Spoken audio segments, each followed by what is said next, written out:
Salut, je suis Baba Mal et je suis heureux d'être sur Afro Night.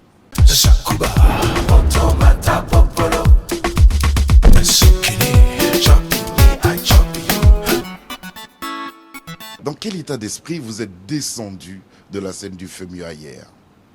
Ben, moi, je voulais aller à la rencontre de cette jeunesse. Que je pense que pour la plupart d'entre ces jeunes ne connaissent pas beaucoup le répertoire de Baba Mal parce qu'ils n'étaient pas nés quand je commençais. Et pour la majeure partie d'entre ces jeunes-là, je pense que c'est avec Black Panther et Wakanda Forever qu'ils ont commencé à se dire, tiens, on va aller voir ce qu'il y a derrière ce monsieur, qu'est-ce qu'il a déjà fait et qu'est-ce qu'il représente dans la musique et la culture africaine. Vous êtes l'ambassadeur de la jeunesse pour les Nations Unies. Être là et voir ces jeunes-là dont vous parliez, qu'est-ce que vous avez éprouvé? J'ai éprouvé beaucoup de plaisir à les regarder et de constater qu'ils sont là, qu'ils sont jeunes, mais qui représentent notre continent.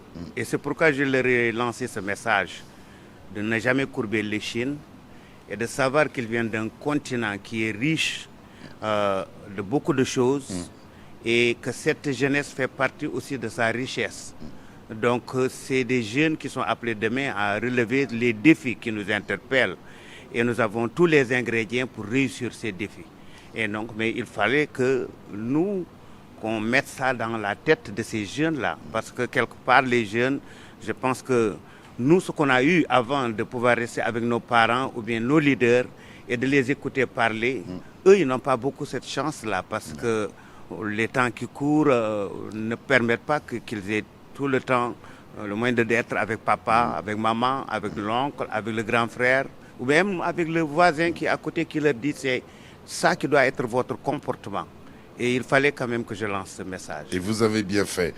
Justement, est-ce que l'énergie que vous avez ressentie de leur part vous reconforte dans les combats que vous menez?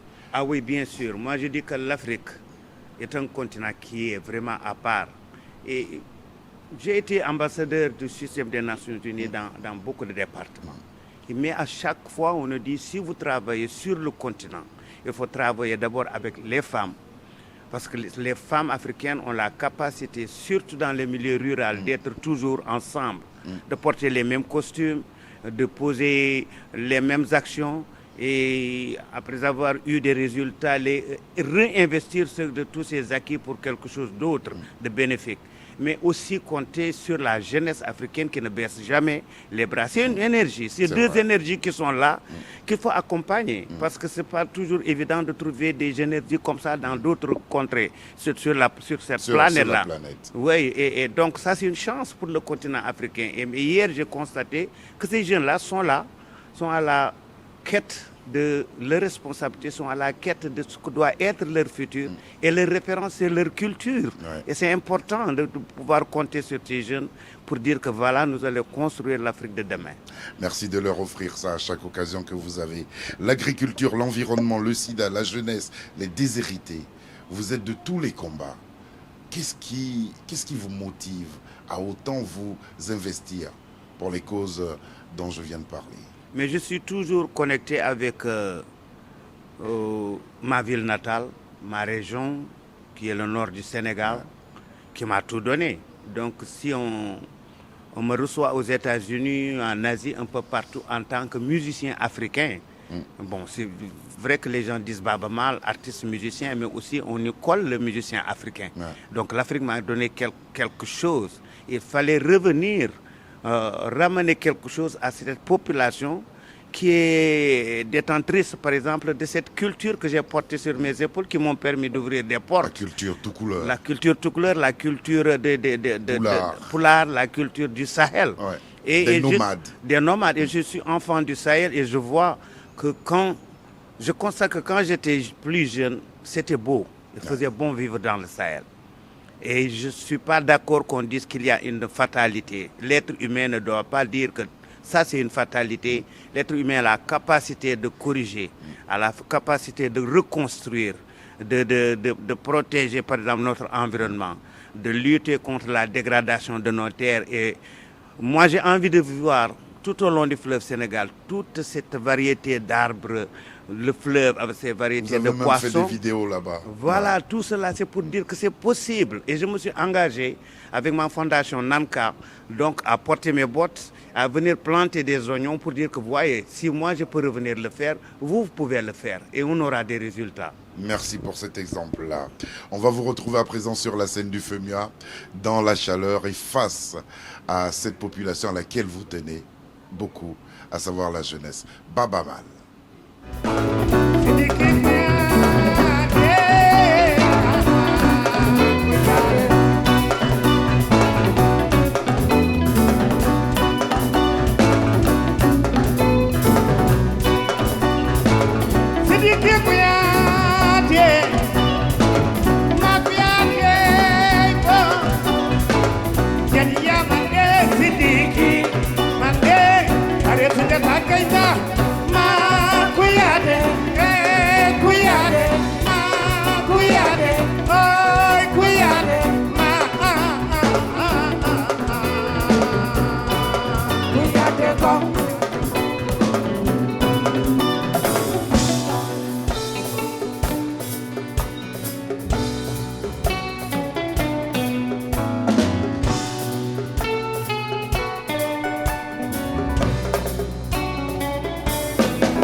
Baba Mal, qu'est-ce qui vous a déterminé à accepter l'invitation de vos jeunes frères du groupe Magic System?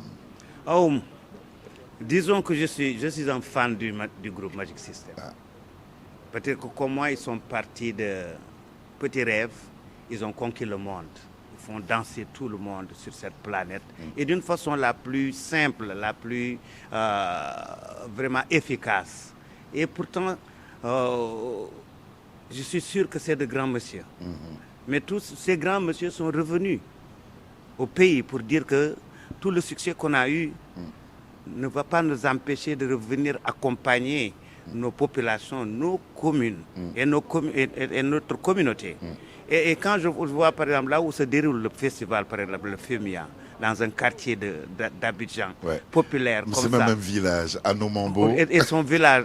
Mais c'est super, super. C'est un exemple qui doit être quand même repris par tout le monde. Mais surtout, le thème, comme je l'ai dit au début, donc ce thème qui est la sécurité alimentaire et l'agriculture durable. On s'est rencontrés, il m'a dit que je ne vous ai jamais invité, par exemple. Je dis que mais à Salfo, il ne faut pas me dire vous me tutoyez. Oh. Et si vous m'invitez, je viens au FEMIA. Et surtout pour ce qui nous interpelle, je serai là avec vous. Belle et longue carrière.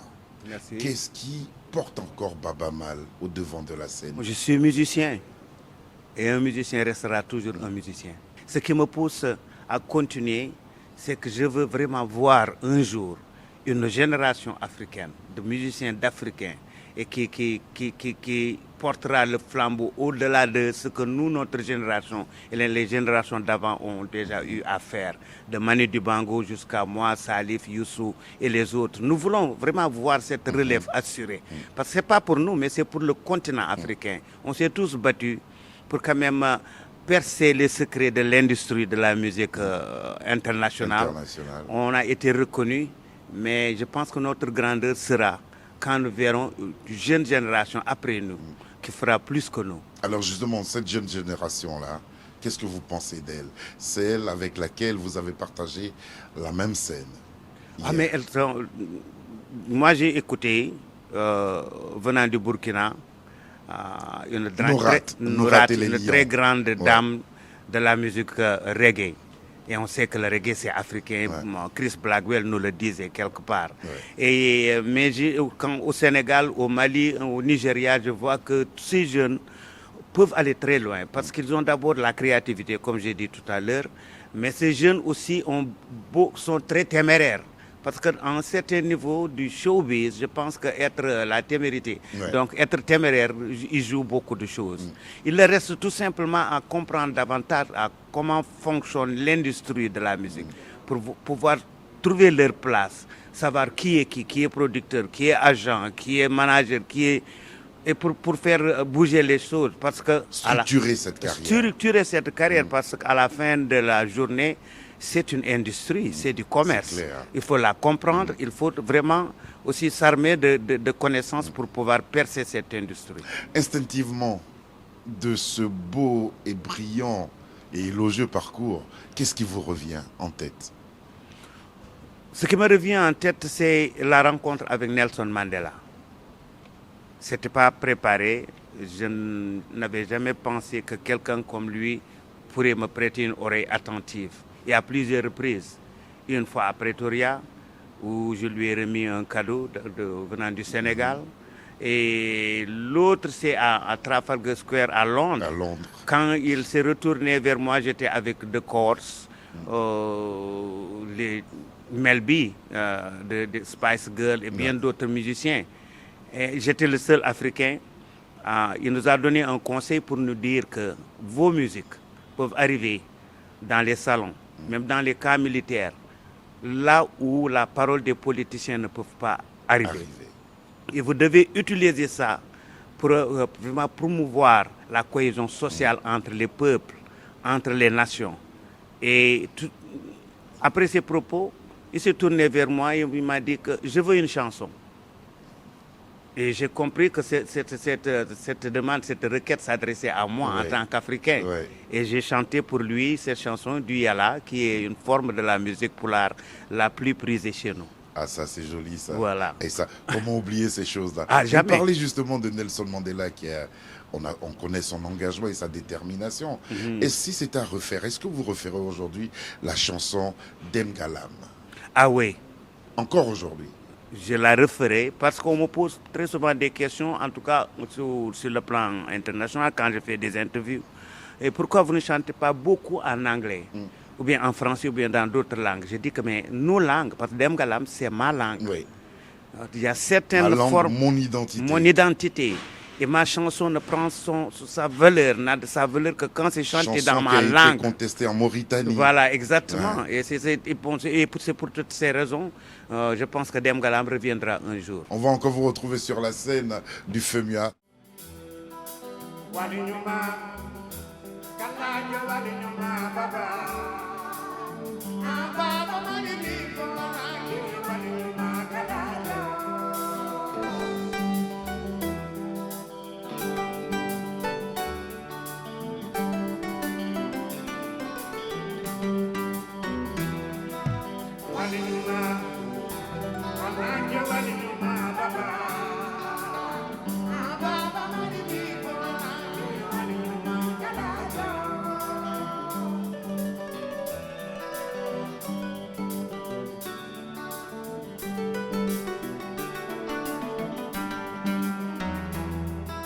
me yapinma futa tabuyen kide makalnajo wi dadele nyol gol no mandanyaja kotana revema futa tabuyen yakore makalajo wi dadele nyol gol no mandanyaja kotana tijima futa tabuyen yakore makalajo wi dadele nyol gol no mandanyaja kotana sabema futa tabuyen kide makalajo wi dadele nyol gol no mandanyaja kalajo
Quelles ont été les retombées de vos différentes participations à Black Panther et à Black Panther Wakanda Forever?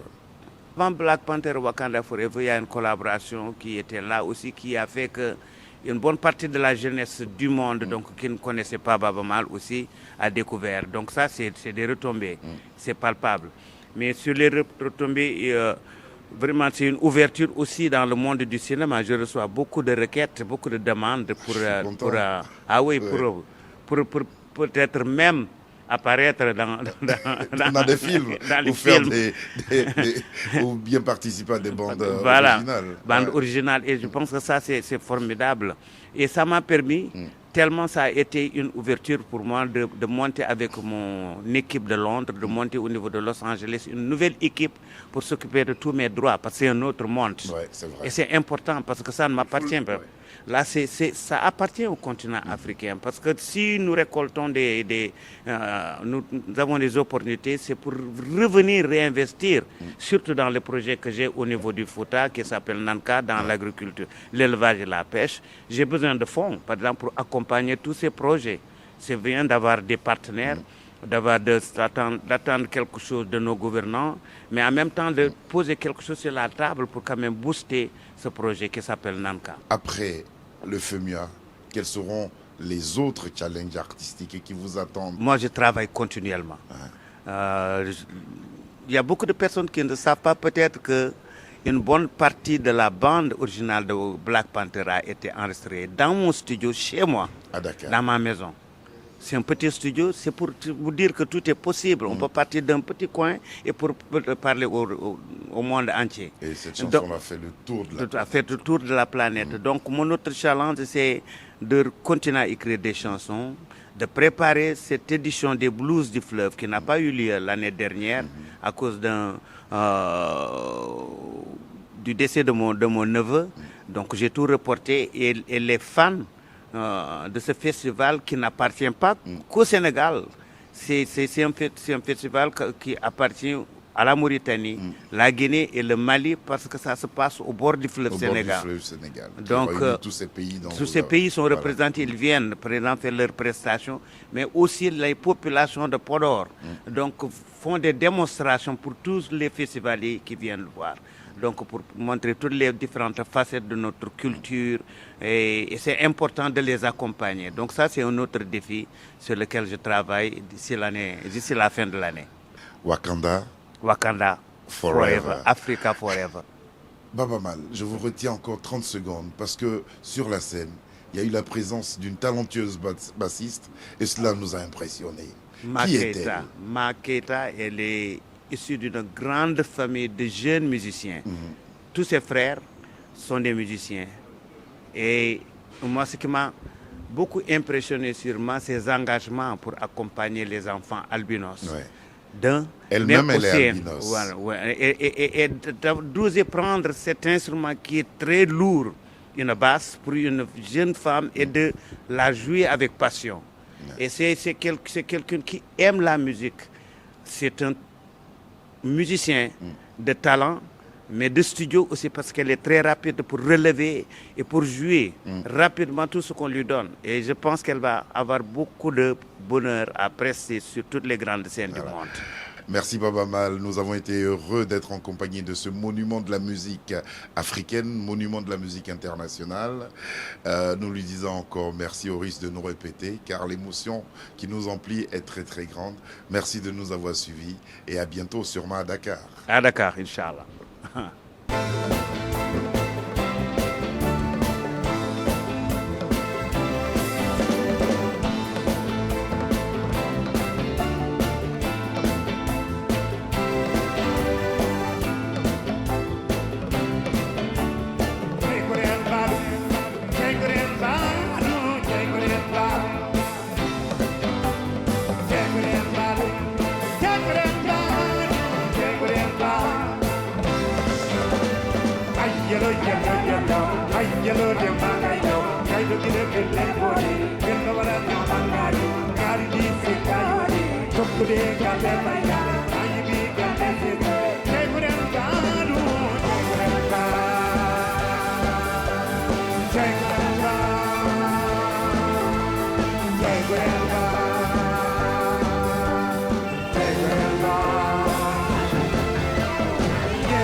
Comment ça va?